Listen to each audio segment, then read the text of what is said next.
السلام علیکم ورحمۃ اللہ وبرکاتہ۔ بسم اللہ الرحمن الرحیم۔ آج ہم پڑھیں گے موصوف اور صفت کے بارے میں۔ کبھی ایک اسم دوسرے اسم کی خوبی، خامی یا کوئی اور وصف بیان کرنے کے لیے استعمال ہوتا ہے۔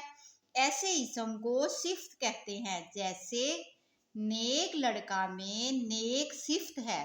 جس اسم کا وصف بیان کیا جائے اسے موصوف کہتے ہیں۔ نیک لڑکا میں لڑکا موصوف ہے۔ اردو میں صفت پہلے آتی ہے اور موصوف بعد میں۔ جیسے نیک لڑکا، شریف مرد، خوبصورت بچہ، بوڑھا آدمی، شریر لوگ، جھوٹے انسان۔ ان مثالوں میں پہلا اسم صفت ہے اور دوسرا موصوف، مگر عربی زبان میں یہ ترتیب بھی بدل جائے گی۔ موصوف پہلے آئے گا اور صفت بعد میں۔ اردو صالح مومن، عربی مؤمن صالح، کافر انسان انسان کافر، ظالم امیر امیر ظالم، صالح عمل عمل صالح۔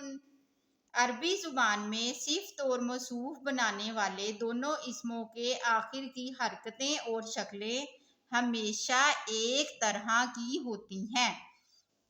ال دونوں پر لگایا جائے گا ورنہ دونوں پر تنوین ہوگی۔ جیسے الرسول الکریم یا رسول کریم، معزز رسول، عذاب علیم یا العذاب العلیم، دردناک عذاب۔